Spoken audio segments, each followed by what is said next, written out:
4 ಪ್ರಶ್ನೆ. ಈ ಪ್ರಶ್ನೆನೂ ಉತ್ತರನೂ ಎರಡೂ ಒಟ್ಟಿಗೆ ಓದ್ಬಿಟ್ರು ಅವರು.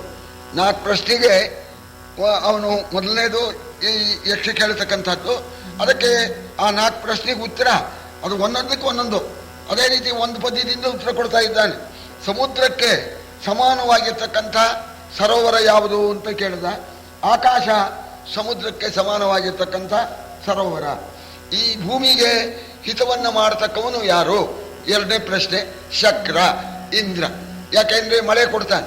ಮಳೆ ಇಲ್ಲದೆ ಇದ್ರೆ ಯಾವುದೂ ಆಗೋದೇ ಇಲ್ಲ. ಆದ್ರಿಂದ ಈ ಭೂಮಿಗೆ ಹಿತವನ್ನು ಮಾಡತಕ್ಕಂಥವನು ಇಂದ್ರ. ಮನುಷ್ಯರಿಗೆ ತಾಯಿಯಂತೆ ಮಾತೃಸ್ವರೂಪಳಾಗಿ ತಾಯಿಯಂತೆ ಇರ್ತಕ್ಕಂಥವಳು ಯಾರು ಅಂತ ಪ್ರಶ್ನೆ. ಗೋವು. ಗೋವುಗಳು ಈ ಪ್ರಪಂಚದಲ್ಲಿ ಎಲ್ಲರಿಗೂ ಕೂಡ ತಾಯಿ. ಆಮೇಲೆ ಸೂರ್ಯನಿಗೆ ಸಮಾನವಾಗಿರ್ತಕ್ಕಂಥದ್ದು ಯಾವುದು? ಗಗನಮಣಿ ಸೂರ್ಯ, ಅವನಿಗೆ ಸಮಾನವಾದ್ದು ಯಾವುದು ಅಂತ ಹೇಳಿ ಕೇಳೋಣ. ಸತ್ಯ. ಸತ್ಯ ಇದೆಯಲ್ಲ, ಅದು ಸೂರ್ಯನಿಗೆ ಸಮಾನವಾಗಿರ್ತಕ್ಕಂಥದ್ದು ಅಂತ. ಯಾಕೆಂದ್ರೆ ಸತ್ಯ ಅಂದ್ರೆ ಧರ್ಮ, ಸತ್ಯವೇ ಧರ್ಮವಾಗಿದೆ. ಸೂರ್ಯನಿಗೆ ಸಮಾನವಾಗಿರ್ತಕ್ಕಂಥದ್ದು ಯಾವುದು ಅನ್ನೋದಕ್ಕೆ ಸತ್ಯ ಅಂತ ಉತ್ತರ ಕೊಡೋಣ. ತಲೆದೂಗಿಬಿಟ್ಟ ಆ ಯಕ್ಷ. ಚೆನ್ನಾಗಿ ಉತ್ತರ ಕೊಟ್ಟೆಪ್ಪ, ಮತ್ ಕೇಳ್ತೇನೆ ಎಂದ. ಕೇಳು ಅಂದ. ನಯವಿದನೆ ಕೇಳಾವನೈ ಕ್ಷತ್ರಿಯನು, ವಿಪ್ರರೊಳಾವನೈ ಶ್ರೋತ್ರಿಯನು, ಸುಜನರೊಳಾವನೈ ಮಗಪುರುಷನೆಂಬವನು. ನಿಯತ ಧೀಮನದಾರು ದೇವಪ್ರಿಯನದಾವನು, ಕಠಿಣ ಕಷ್ಟಾಶ್ರಯನದಾವನು, ಧರ್ಮಸುತ ಹೇಳೆಂದನ ಖಚರ.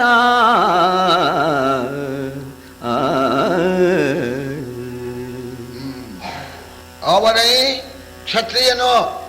ಕ್ಷತ್ರಿಯ ಯಾರು ಅಂತ, ಕ್ಷತ್ರಿಯ ಜಾತಿಯಲ್ಲಿ ಹುಟ್ಟಿದವನು ಕ್ಷತ್ರಿಯ ಅಲ್ಲ.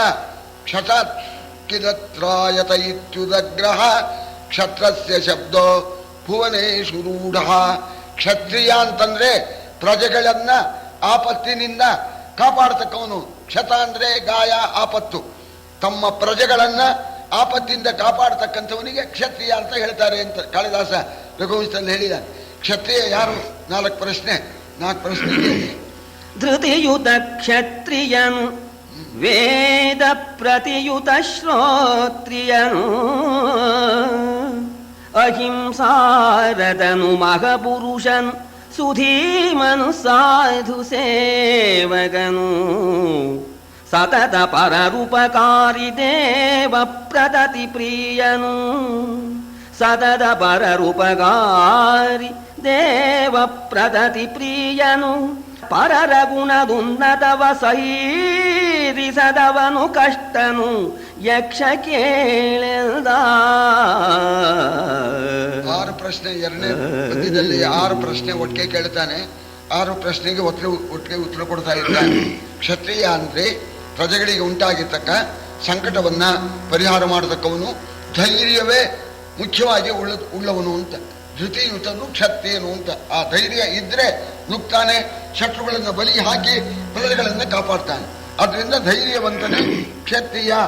ವೇದವು ರಥಯುತನು ಶ್ರೋತ್ರಿಯನು ಅಂತ. ಶ್ರೋತ್ರಿಯರು ಶ್ರೌತಿಗಳು. ಶ್ರೌತಿ, ಆ ಶ್ರೌತಿ ಅನ್ನೋ ಶಬ್ದ ಏನ್ ಹೇಳುತ್ತೆ? ಶುಚಿಯುಕ್ತವಾದ ಕರ್ಮವನ್ನ ಮಾಡತಕ್ಕವನು ಶ್ರೋತ್ರಿಯ.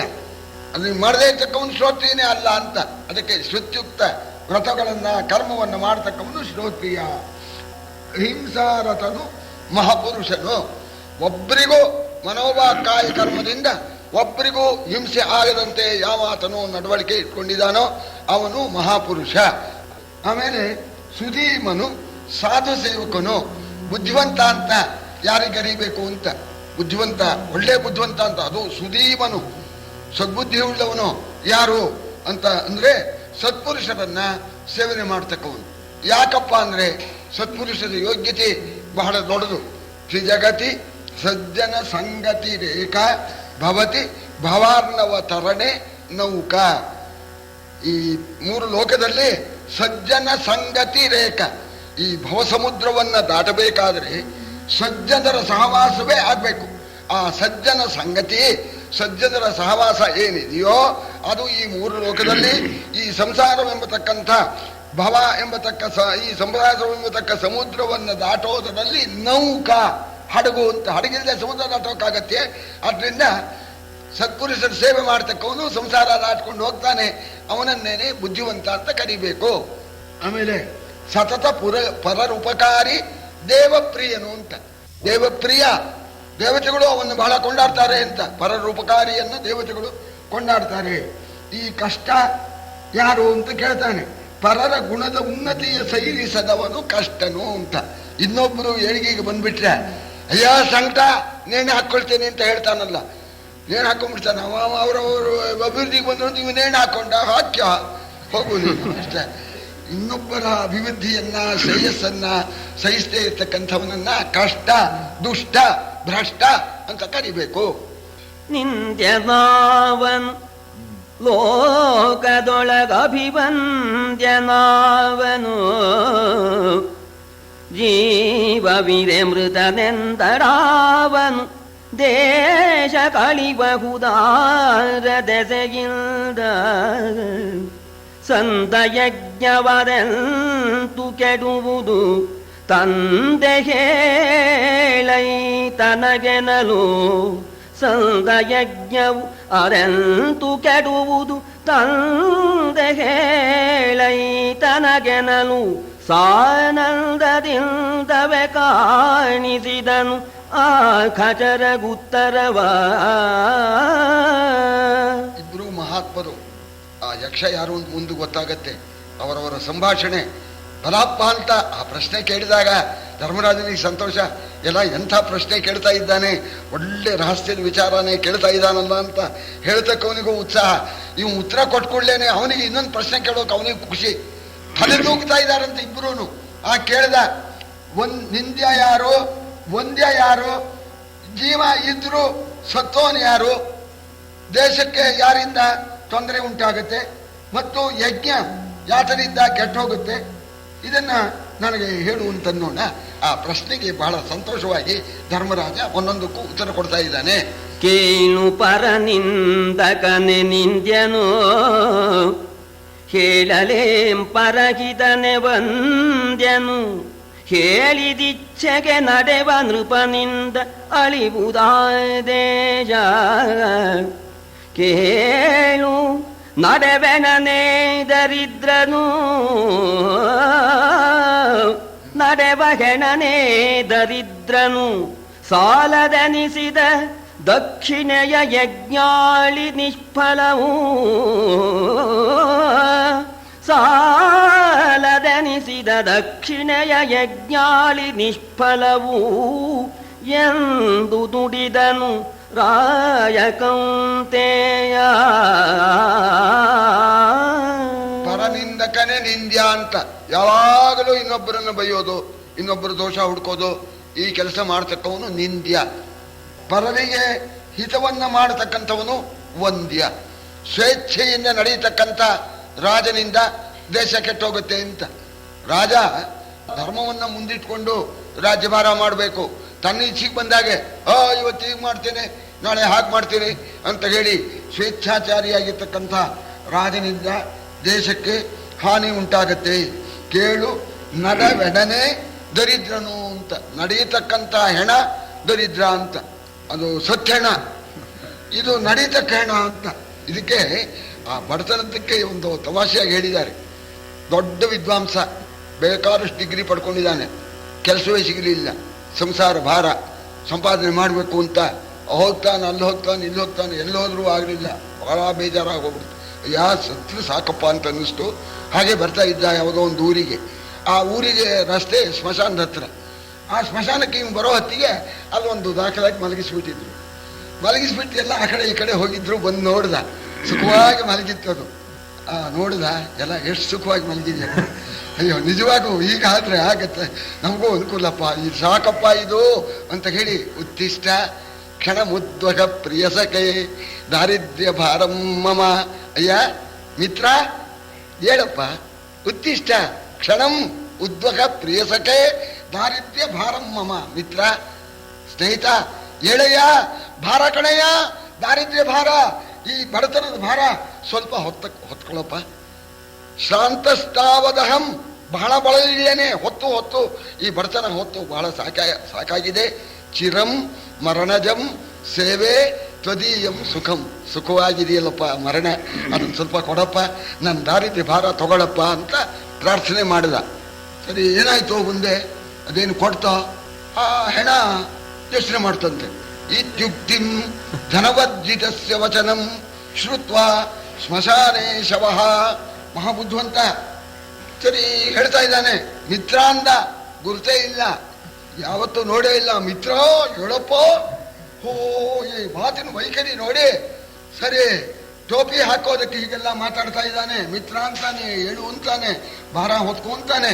ಮರಣಜಂ ಸೇವೆ ತ್ವದೀಯಂ ಸುಖಂ, ನಿನ್ನ ಮರಣ ಸುಖ ಕೊಡಯ್ಯ, ನನ್ನ ಮನತನ ಭಾರ ಹೊತ್ಕೊಳ್ಳಯ್ಯ ಅಂತ ಇದ್ದಾನೆ. ನಾ ಏನಾರು ಮಾತಾಡಿಬಿಟ್ರೆ ಬುದ್ಧಿವಂತ ಹಾಗೂ ಹೀಗೂ ಮಾಡಿ ಭಾರ ಹೊರಿಸಿ, ಬಡತನ ಭಾರ ಹೊರಿಸಿ ಮರಣ ಸುಖ ಹೊತ್ಕೊಂಡು ಓಡೋಗ್ಬಿಡ್ತಾನವ. ಆದ್ರಿಂದ ದಾರಿದ್ರ್ಯಾನ್ ಮರಣಂ ಭರಂ ಭರಮಿತಿ ಜ್ಞಾತ್ವೇ ಬತೂಷ್ಟಿಂ ಸ್ಥಿತಕ. ದಾರಿದ್ರ್ಯಕ್ಕಿಂತ ಮರಣ ಎಷ್ಟೋ ವಾಸಿ. ಮಾತಾಡಿದ್ರೆ ಹಿಡ್ಕೊಂಡ್ಬಿಡ್ತಾನೆ, ಮಾತಾಡಬಾರ್ದು ಅಂತ, ಅದಕ್ಕೆ ಸುಮ್ಮನಾಯ್ತಂತೆ. ದಾರಿದ್ರ್ಯಾನ್ ಇತ್ಯುಕ್ತಿಂ ಧನವರ್ಜಿತಸ್ಯ ವಚನಂ ಶ್ರುತ್ವಾ ಸ್ಮಶಾನೆ ಶವಃ. ದಾರಿದ್ರ್ಯಾನ್ ಮರಣಂ ಪರಂ ಪರಮಿತಿ, ಬಹಳ ಮೇಲೆ ಮರಣ, ಬಹಳ ಮೇಲಿಂದು ದಾರಿದ್ರ್ಯ ಭಾರ ಅಂತ ಹೇಳಿ ಜ್ಞಾತ್ವೇವ ತುಷ್ಟಿ ಸ್ಥಿತ ಅಂತ ಹೇಳ್ತಾರೆ. ಆದ್ದರಿಂದ ನಡೆಯತಕ್ಕಂತಹ ಹೆಣ ಯಾವುದು ಅಂದ್ರೆ ಬಡವ ಅಂತ ಹೇಳಿ ಹುಡುಗಿ. ಆಮೇಲೆ ಇದೊಂದು ಯಜ್ಞದ್ದು, ಇದು ಬಹಳ ಸ್ವಾರಸ್ಯ.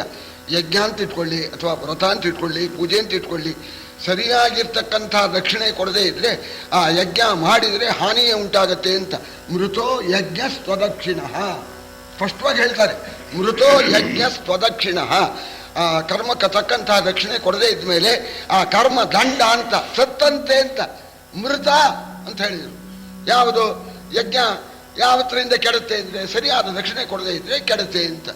ಯಾರೋ ಒಬ್ರು ಬಂದರು, ಒಬ್ರು ಶ್ರೋತ್ರಿಯರು. ಸ್ವಾಮಿ, ನಾಳೆ ದಿವಸ ಸೋಮವಾರ ತಾವು ನಮ್ಮ ಮನೆಯಲ್ಲಿ ಬಂದು ಏಕಾದಶಿ ವಾರ ರುದ್ರಾಭಿಷೇಕ ಮಾಡಬೇಕು ಅಂತ ಬೇಡ್ಕೊಂಡ್ಬಿಟ್ಟ. ನಮಸ್ಕಾರ ಹಾಕ್ಬಿಟ್ಟ. ಏನೋ ಪ್ರೀತಿಯಿಂದ ಕರೀತಾನಿಲ್ಲ ಅಂತ ಹೋದ್ರು ಪಾಪ ಶ್ರೋತ್ರಿಯರು. 4 ಗಂಟೆ ಬೇಕು ಏಕಾದಶಿ ವಾರ ಸರಿಯಾಗಿ ರುದ್ರಾಭಿಷೇಕ ಮಾಡಬೇಕು. ಮಾಡಿದ್ರು ಪಾಪ, ಏನೋ ಕರೀತಾನೆ. ಎಲ್ಲ ಆಯಿತು. ಆಮೇಲೆ ಎಲ್ಲ ಆದಮೇಲೆ, ಸ್ವಾಮಿ ತುಂಬ ಆನಂದ ಆಯಿತು, ಬಹಳ ನೀವು ಚೆನ್ನಾಗಿ ಪೂಜೆ ಮಾಡಿದ್ರಿ, ಆನಂದವಾಗ್ತಾ ಇದೆ, ನನಗೇನು ಯೋಗ್ಯತೆ ಇಲ್ಲ ಅಂತ 10 ಪೈಸಾನ ಎಲೆಡಿಕೆಯಲ್ಲಿ ಇಟ್ಟು ನಮಸ್ಕಾರ ಮಾಡಿಬಿಟ್ಟು, ಸ್ವಾಮಿ ಇಷ್ಟೇ ನನಗೆ ಯೋಗ್ಯತೆ ಇರೋದು ಅಂತ. ನೀನು ಯಾಕೆ ಮಾಡಿಸ್ಬೇಕು? ನಿನಗೆ ಯೋಗ್ಯತೆ ಇಲ್ದಿದ್ದು 10 ಪೈಸಾ ಕೊಡೋನು ಪಾಪ 4 ಗಂಟೆ ಹೊತ್ತು ಅವನು ಮಾಡಿದ್ರೆ 10 ಪೈಸಾ ಇಟ್ಟು ಇಷ್ಟೇ ಇದ್ದಾನೆ, ಯಾಕೆ ಮಾಡಿಸಿದೆ ನೀನು? ಕೆಲವರು ಅಂತಾರೆ, ಸ್ವಾಮಿ ಕೊಡಿ ಏನಾರು, ಏನು ಸತ್ಯನಾರಾಯಣ ವ್ರತ ಮಾಡಿದ್ದೇನೆ, ನೀವೇನಾದ್ರು ಕೊಡಿ ಸ್ವಾಮಿ ಅಂತ. ಕೆಲವರು ಹಿಂಗೆಲ್ಲ ಅಂತಾರೆ. ನಾನು ಹಿಂದೆ ಅನೇಕ ಸಲ ಕೊಟ್ಟಿದ್ದೀನಿ, ಈಚೆಗೆ ಬುದ್ಧಿಂತಿಕೆ ಕಲ್ತ್ಕೊಂಡಿದ್ದೀನಿ. ಯಾರು ಬಂದು ಹೇಳಿದರೆ, ಸ್ವಾಮಿ ನೀವು ಯಾಕ್ರಿ ಮಾಡಬೇಕು, ನಾವೇ ಮಾಡ್ತೀವಿ, ನಮ್ಮ ದುಡ್ಡು ನಿಮ್ಗೆ ಕೊಟ್ಟು ನಾವೇ ಮಾಡ್ದ, ಇವ್ರು ಯಾಕೆ ಸತ್ಯನಾರಾಯಣ ವ್ರತ ಮಾಡಬೇಕು ಅಂತ. ಅದಕ್ಕೇನೆ ಯಾವುದೊಂದು ಕರ್ಮಕ್ಕೂ ಹೇಳಿದ್ದಾರೆ, ಆ ಕರ್ಮದ ಯೋಗ್ಯತೆಯಾಗಿ. ಈಗ ಕಾಮ್ಯ ಕರ್ಮಗಳಿದೆಯಲ್ಲ, ನಿತ್ಯ ಕರ್ಮಕ್ಕೆ ಯತ್ನ ಇಲ್ಲ, ಅದಕ್ಕೆ ಬೇಕಾದ್ರೆ ವಿನಾಯಿತಿ ಕೊಡ್ತಾರೆ. ಕಾಮ್ಯ ಕರ್ಮ ಮಾಡುವಂತ ಯಾರು ಹೇಳ್ತಾರೆ? ದೊಡ್ಡ ಯಜ್ಞ ಹೂಡ್ಬಿಡೋದು, ಅಲ್ಲಿಂದ ಇಲ್ಲಿಂದ ಎಲ್ಲ ಚಾರ್ಜ್ ಖರ್ಚು ಮಾಡ್ಕೊಂಡು ಬಂದು ಅವ್ರಿಗೆ ಚಾರ್ಜು ಕೊಡೋಕೆ ಯೋಗ್ಯತೆ ಇಲ್ಲ. ಇಂಥ ಯಜ್ಞ ಹಾಳಾಗಿ ಹೋಗುತ್ತೆ. ನರಕಿಯಾವನ್ ಸುಜನರಲ್ಲಿ ಬಾಹಿರ ನದಾವನು, ನರಕಿಯಾವನು ಸುಜನರನಿ ಬಾಹಿರ ನದಾವನ್, ಲೋಕವರಿಯಲು ಹರಣವಿರೆ ಹೊಂದಿನ ನದಾವನು, ಭೂಮಿ ಪಾಲರಲಿ ಮರುಳದಾವನು, ಮಾನಭಂಗದಿ ಭರಿತನಾವನು. ಹೇಳು ಧರ್ಮಜ ಸರಸಿಯಲಿ ಬಳಿ ಕುದಕವನು ಕುಡಿ ಎಂದನಾಖಚರ. ಮತ್ತೆ 6 ಪ್ರಶ್ನೆ ಕೇಳ್ತಾನೆ. ಆ 6 ಪ್ರಶ್ನೆಗೂ ಧರ್ಮರಾಜ ಉತ್ತರ ಕೊಡ್ತಾನೆ. ಯನೆ ಕೃತಘ್ನನೆ ನರಕಿ ವಿದ್ಯಾಧನ ಮದಂಧನೆ ಬಾಹಿರನು, ಹೊಕ್ಕನು ವರವ ಹಿಂಗುವ ಮಹೀಪತಿ ಜೀವವಿರಮೃತನು